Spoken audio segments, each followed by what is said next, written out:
오늘 우리에게 허락하시는 하나님의 말씀입니다. 창세기 50장 15절 말씀부터 21절까지 말씀입니다.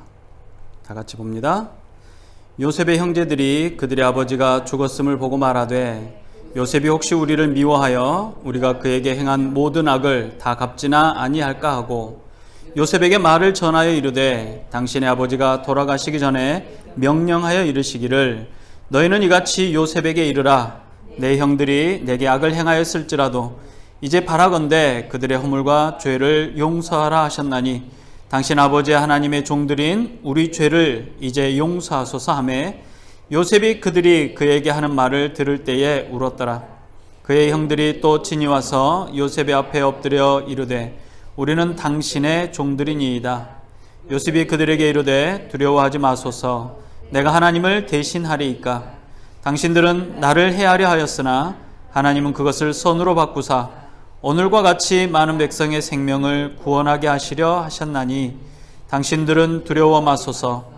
내가 당신들과 당신들의 자녀를 기르리이다 하고 그들을 간곡한 말로 위로하였더라. 아멘.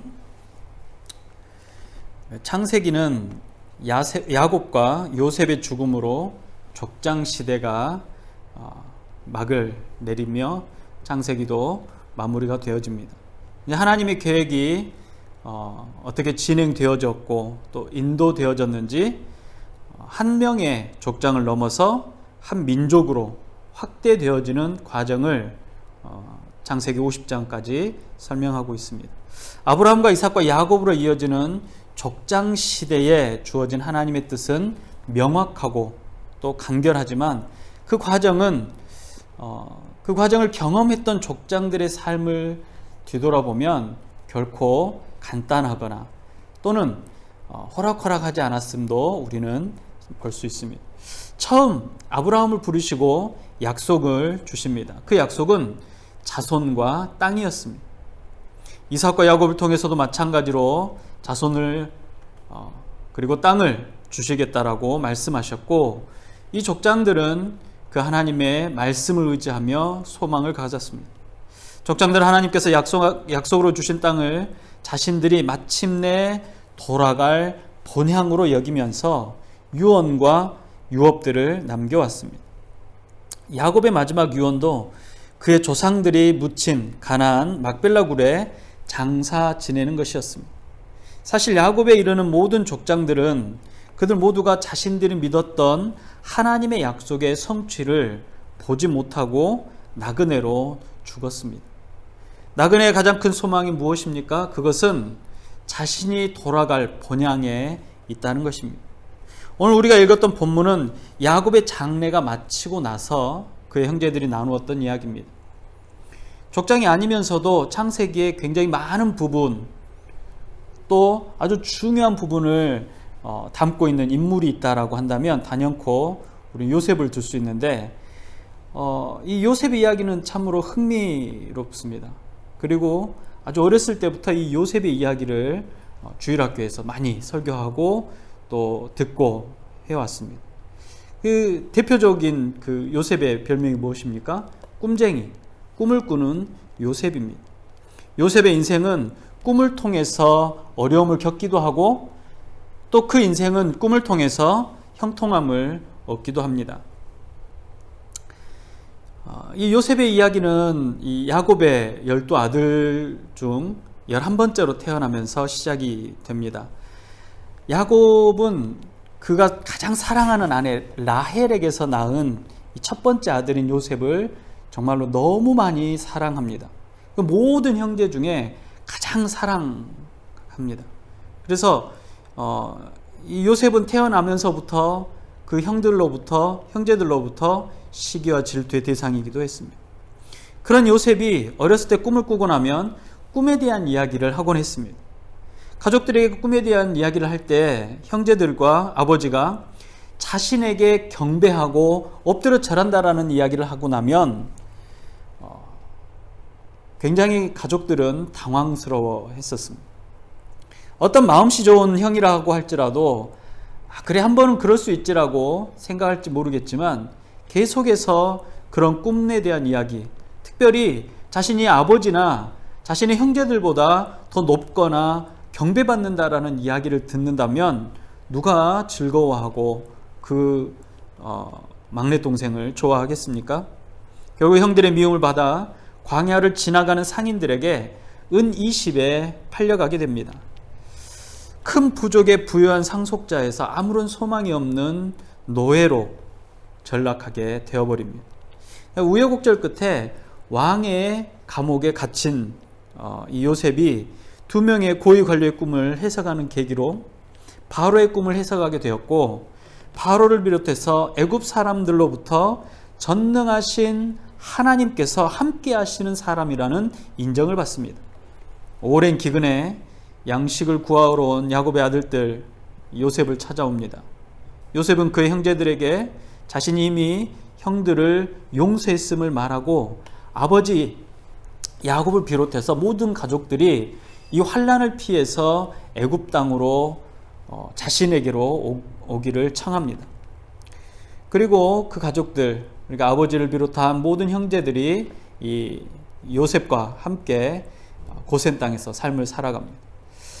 130살에 애굽 땅에 이 정착한 야곱이 17년 후인 147세의 나이로 죽음을 맞이하게 됩니다. 야곱의 아들들은 자신들이 악한 마음으로 동생인 요셉을 팔았고 아버지를 속였던 사실을 다시금 생각해 냅니다. 그리고 지금 현재 이 강대국의 어마어마한 권력자, 최고의 권력자, 바로 다음인 최고의 권력자인 요셉에게 자신들에게 복수를 하지 않을까 전전긍긍하게 됩니다. 아버지 야곱의 죽음은 형제들에게 큰 두려움이었을 것입니다.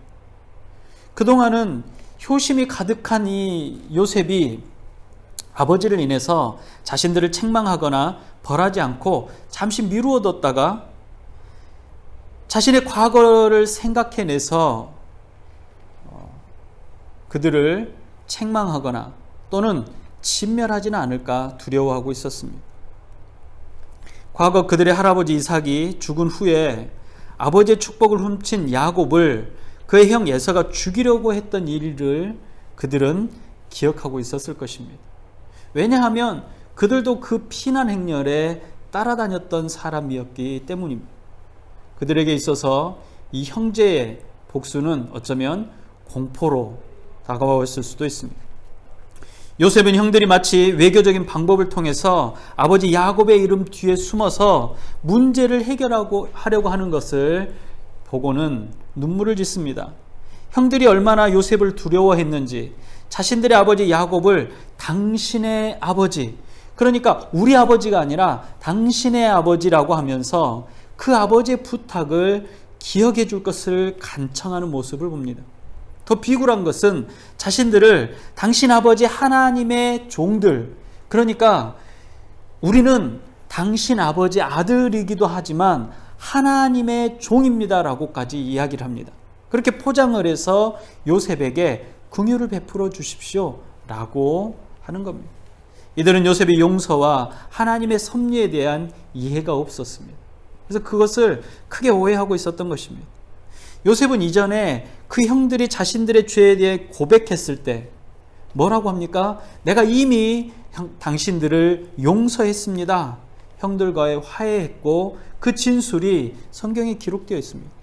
좀 용서와 화해의 자리에서도 하나님께서 이 모든 일의 주권자이셨고 자신의 그 뜻을 이루기 위해서, 하나님의 그 큰 뜻을 이루시기 위해서 자신이 도구로 사용되어졌다라고까지 이야기했었습니다. 그렇게 형들을 위로했던 요셉이었습니다. 요셉은 형들이 여전히 두려워하는 모습을 보면서, 그들의 비굴한 모습을 보면서 눈물을 흘렸습니다. 요셉이 형들에게 두려워하지 말라라고 하는 것은 진심에서 우러나오는 말이었습니다.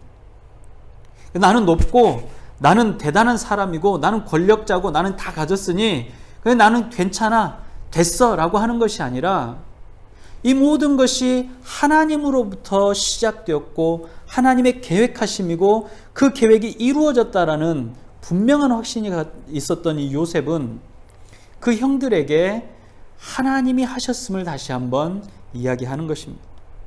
이 요셉의 눈물은 그 어떤 의미의 복수를 생각하고 있지도 않으며 두려움에 떨고 있는 그 형제들을 측은한 마음, 또 여전히 하나님의 뜻을 잘 이해하지 못하는 형제들의 안타까운 마음을 담고 있는 겁니다.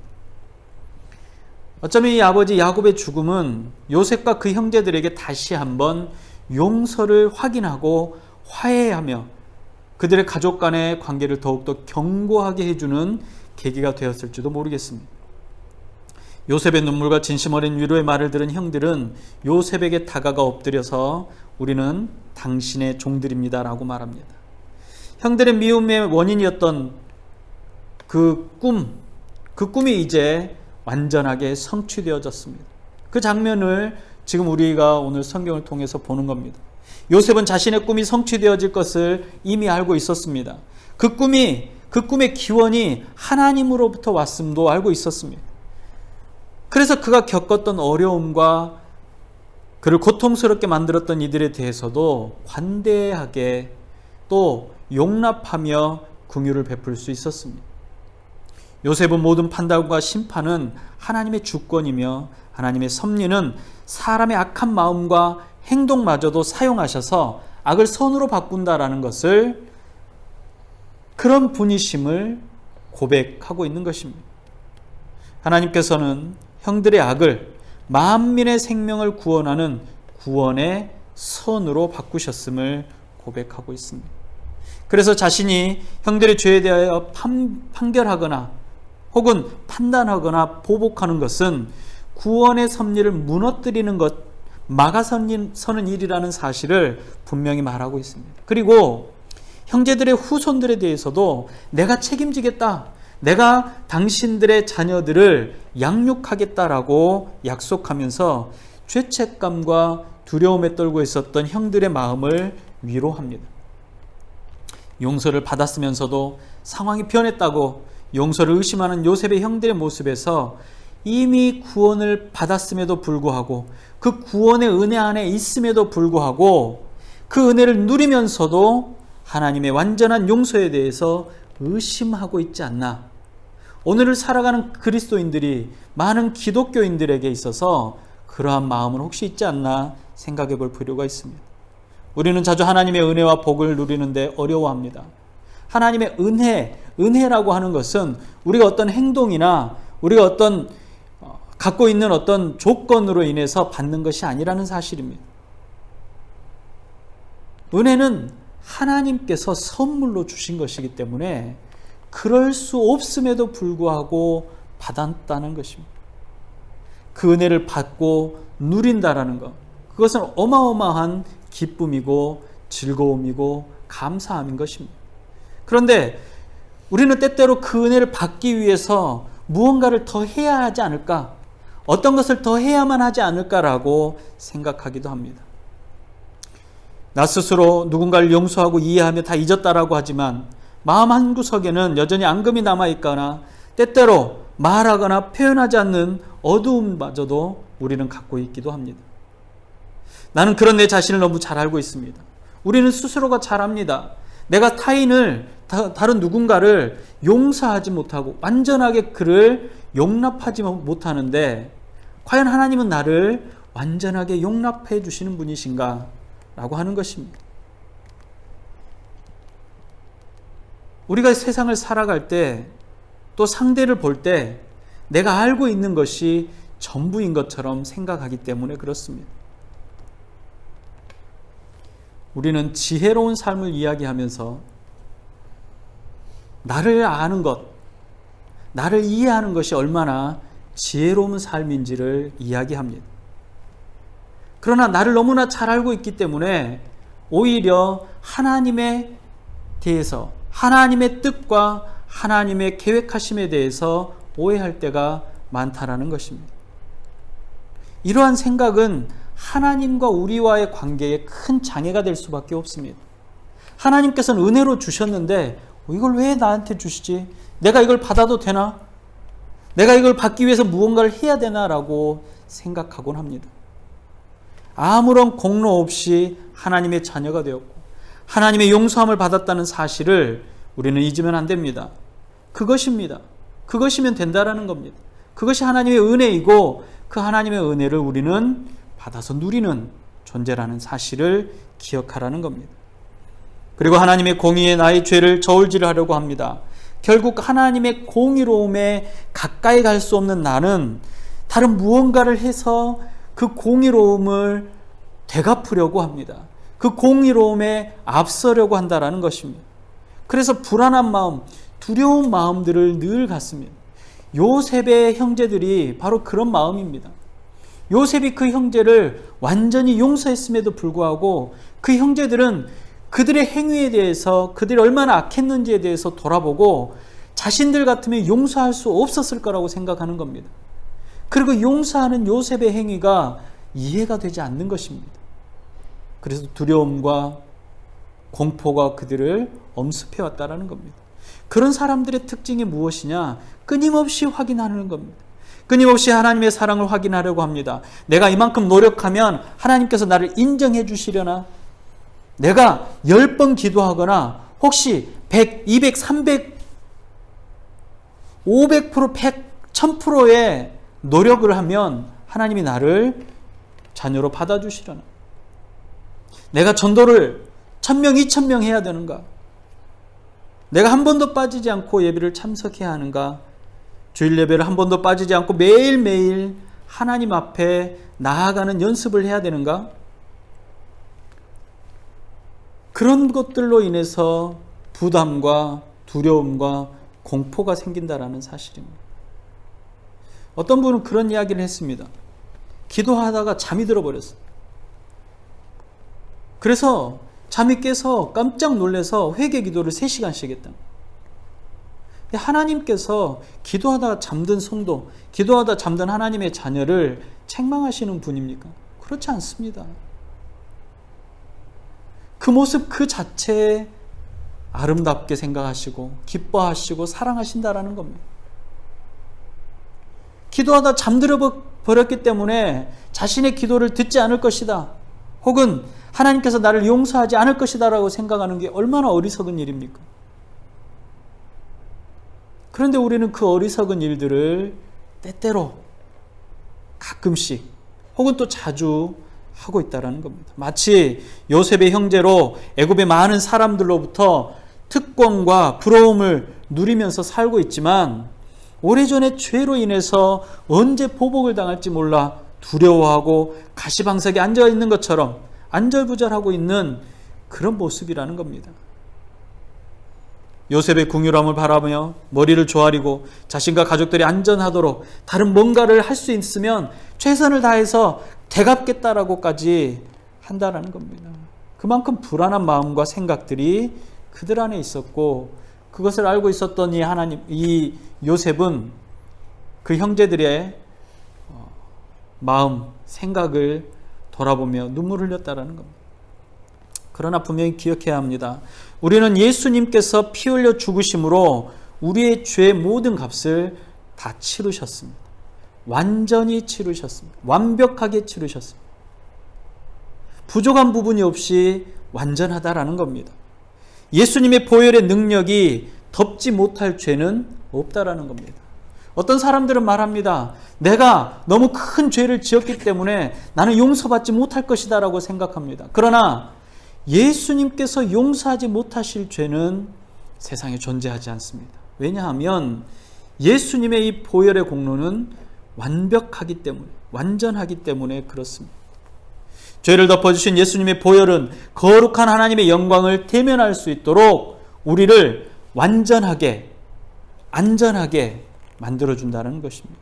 영원토록 영광의 주님과 함께 할 수 있도록 예수님의 보혈 또한 영원히 우리의 죄를 덮어서 그 어떤 경우에도 그 어떤 존재도 그 죄를 들추거나 그 죄를 인해서 우리를 죽음으로 몰아갈 수 없다라는 겁니다.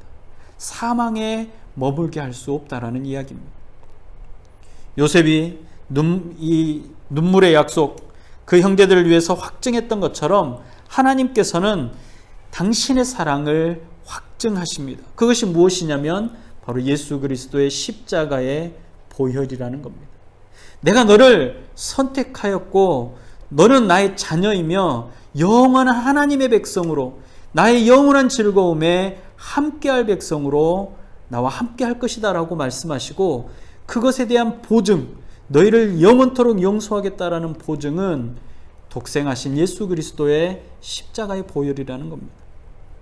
우리는 이미 그 보혈의 능력으로 허다한 죄로부터 자유함을 얻었습니다. 다시는 무서워하며 두려워할 이유가 없습니다. 오히려 용서함을 받은 기쁨과 즐거움이 우리 안에 있는 것입니다. 그것이 가득해야 한다라는 겁니다. 우리가 예배를 드리고 하나님을 찬양하고 하나님께 경배를 드리는 이유가 무엇입니까? 예수 그리스도께 받은 하나님께서 우리에게 허락하신 이 보혈의 공로, 보혈의 은혜가 우리에게 임했기 때문입니다. 세상의 많은 종교들은 나에게 어떤 것을 해주시라고, 나에게 어떤 것을 주시라고 예배하며 그들의 신을 찬양하고 그들의 신 앞에 경배합니다. 그러나 기독교인들, 그리스도인들은 이미 받은 은혜에 감사하는 겁니다. 우리는 그 은혜 안에 있기 때문에 우리의 예배는 감사가 넘치고 우리의 예배는 기쁨이 넘치는 겁니다. 우리에게는 용서함을 받은 기쁨과 즐거움이 가득해야 한다는 겁니다. 본문을 통해 본 요셉의 용서는 그야말로 어떤 용서입니까? 말로만 하는 용서가 아니었습니다. 그가 당한 고통을 생각하면 어떻게 용서할 수 있습니까? 믿을 수 있었던, 그 세상 누구보다 믿을 만한 그 형들에게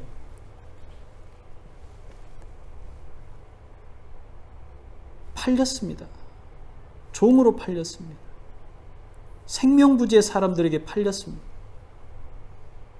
그리고 어디로 가야 될지도 모르는 종살이가 시작이 되어져. 또 그가 족장의 자녀로, 가장 촉망받고 사랑받는 자녀로 살다가 채색 옷을 입던 이 사람이 종이 되어서 채색 옷뿐만 아니라 신발조차 신을 수 없는 사람이 되었다라는 겁니다. 그 고통을 생각한다면 용서는 물론이고 그 형들에게 어마어마한 고통을 주어도 아마 부족할지도 모릅니다. 그러나 요셉은 진정으로 용서함으로 그리스도의 사랑을 드러냈습니다. 본문 50장 21절에 보면 이렇게 말합니다. 당신들은 두려워하지 마소서. 내가 당신들과 당신들의 자녀를 기르리다 하고 그들을 간곡한 말로 위로하더라 라고 말합니다. 요셉은 형들과 형들의 가족들까지도 소홀히 여기지 않고 그들을 평안하도록, 그들이 평강을 누리도록 적극적으로 돕겠다라고 말합니다. 형들은 요셉이 더 이상 관계하지 않을 테니 알아서 살아라 해도 감지덕지할 판입니다. 그들은 그렇게 생각했을 수도 있습니다. 이제 당신과 나는 아버지가 돌아가셨기 때문에 이제 관계를 정리하고 당신들은 당신들의 인생을 살고 나는 내 인생을 살겠다라고 해도 형들은 고마워하고 감사했을지도 모릅니다. 목숨만이라도 부지할 수 있다라면 좋겠다라고 생각하고 아버지의 유언을 들어서 자신들의 안위를, 자신들의 가족들의 안위를 걱정했던 이 형들에게 요셉의 진정한 용서, 그것이 무엇인지를 다시 한번 보여주는 겁니다. 그것은 그냥 요셉이 그들의 형들을 용서했다 해서 끝나는 것이 아니라 요셉의 용서와 예수 그리스도의 보혈의 공로로 인한 하나님 아버지의 용서가 마치 닮은 꼴이라는 것을 이야기를 하는 겁니다. 용서는 인색함이나 용납이나 이해한다는 말만 하는 것이 아니라 풍성한 사랑으로 나타나는 것입니다. 용서한다라는 것은 사랑의 표현이고 증거입니다. 형제가 정말로 죽일 듯이 싸우더라도 서로 용서할 수 있습니다. 어느 순간 그 용서의 때가 왔을 때 더 이상 그 형제의 잘못을 들추지 않을 필요가 있습니다. 왜냐하면 우리 주님이 우리를 그렇게 용서하셨기 때문에 그렇습니다. 먼저 나를 용서하신 주님의 그 사랑이 우리 안에 있기 때문에 그렇습니다. 그러려면, 진정한 용서가 이루어지려면 반드시 필요한 게 있습니다. 우리는 먼저 나 자신에 대한 용서함이 있어야 합니다. 그것은 피로 값을 지불하신 예수님께서 사랑하심이 아끼는 존재가 바로 나이기 때문입니다. 용서함을 받은 사람입니다. 그런 이후에 나 아닌 누군가를 용서할 수 있게 되는 겁니다. 실제 주님은 우리로 내 이웃을 내 몸과 같이 사랑하라고 하셨습니다. 내 이웃을 사랑하는데 내 몸같이 사랑하는 겁니다. 근데 나를 사랑하지 않는데 내가 어떻게 이웃을 사랑할 수 있습니까? 그것은 나를 먼저 사랑하는 마음이 반드시 있어야 된다는 것이고, 나 아닌 누군가를 용서하려면 나를 먼저 용서하는 마음이 있어야 된다는 것입니다. 예수님의 말씀은 그겁니다. 내 이웃을 내 몸과 같이 사랑하라 하셨고 원수를 사랑하라고까지 말씀하십니다. 우리의 용서의 근본은 하나님의 용서로부터 출발하는 것을 기억해야 합니다. 누군가를 용서하고 그를 사랑하는 것은 우리가 예수 그리스도의 자녀라는 증거입니다. 우리의 타락한 본성을 넘어서 원수마저도 용서하고 사랑하는 것은 예수님의 보혈의 은혜가, 그 은혜가 우리 안에 왔음을 받아들이고 하나님의 주권적인 섭리를 인정하지 않으면 불가능하기 때문입니다. 누군가가 미치도록 믿고 용서할 수 없을 때 이 요셉의 용서를, 요셉의 믿음을 기억하시기 바랍니다. 나를 향한 하나님의 주권적인 계획과 섭리는 구원을 이루시는 과정 가운데 나를 사용하시며 나로 하여금 사랑의 증거가 되게 하시려는 것입니다. 요셉이 자신의 용서의 이유를 하나님의 섭리에서 찾았던 것처럼 우리의 용서의 이유 또한 하나님의 주권적인 섭리 속에서 찾아야 합니다. 요셉이 하나님의 주권적인 섭리가 구원의 과정임을 자신의 삶을 통해서 증명했던 것처럼 우리의 삶도 하나님의 뜻을 드러내야 한다는 것입니다. 요셉은 형들의 악한 마음도 그 의도조차도 사용하셔서 야곱의 집을 구원하셨고, 더 나아가서 이스라엘을 향한 하나님의 계획과 열방을 구원하실 계획을 자신과 자신의 삶을 통해서 이루셨고 이루어 가실 것임을 바라보았습니다. 로마서 8장 28절은 이렇게 얘기합니다. 우리가 알거니와 하나님을 사랑하는 자, 곧 그의 뜻대로 부르심을 입은 자들에게는 모든 것이 합력하여 선을 이루느니라. 결국 우리의 궁극적인 목적, 목표, 소망은 어디에 있습니까? 나그네 된 인생의 소망은 본향에 있듯이 우리의 소망은 하나님의 나라, 그 본향에 있다라는 겁니다. 나그네와 같은 인생의 길에서 전능자의 도구로 생명과 구원을 이루시는 거룩한 뜻에 사용되어진다면 이보다 더 영광스러운 일이 어디 있습니까?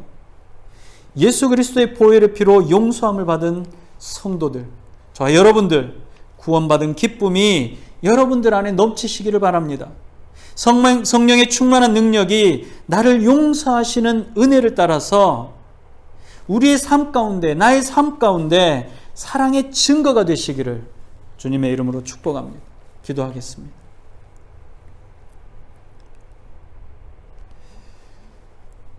구원의 확증이시여 보증이 되시는 주님, 우리에게 오심을 감사합니다.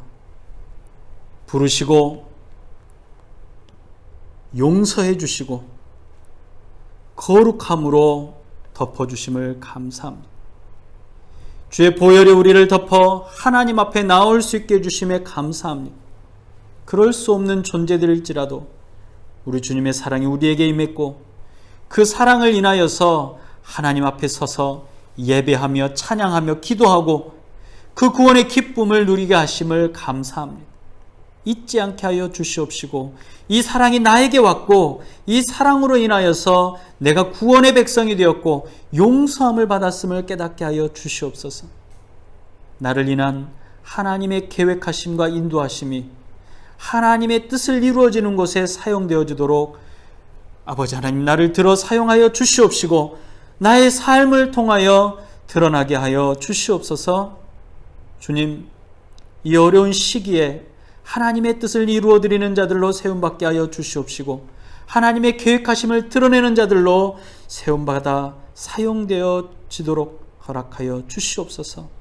주님, 주의 말씀에 아멘으로 화답하며 그 기쁨 안에 있고 그 즐거움과 충만한 은혜 가운데서 하나님을 찬양하는 가운데 있도록 허락하시고 또 우리 안에 어렵고 힘들고 아파하는 이들을 용납하고 받아들이며 그들을 향한 하나님의 뜻들을 펼칠 수 있는 거룩한 주의 백성들이 다 되도록 허락하여 주시옵소서. 오늘도 구원을 선포하시며 그 구원의 은혜를 허락하시는 우리 구주 예수님의 이름으로 감사하며 기도드리옵나이다. 아멘. 기도하겠습니다.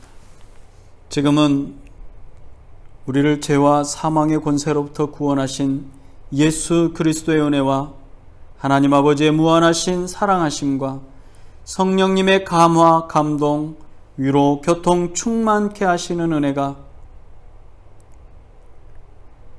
하나님의 계획하심을 따라 구원받은 백성이 되어 주의 은혜의 기쁨과 즐거움으로 화답하기를 기뻐하고 본향을 향하며 그 소망 가운데 이 땅에 이루시고자 하는 하나님의 뜻을, 하나님의 거룩한 길들을 가고자 다짐하고 고백하는 주의 모든 백성들의 머리 위에와 각 가정과 지역과 교회 위에 지금도 아프고 힘겹고 고통스러워하는 중에 있는 연약한 이들의 머리 위에 이제로부터 영원토록 함께 있을지어다. 아멘.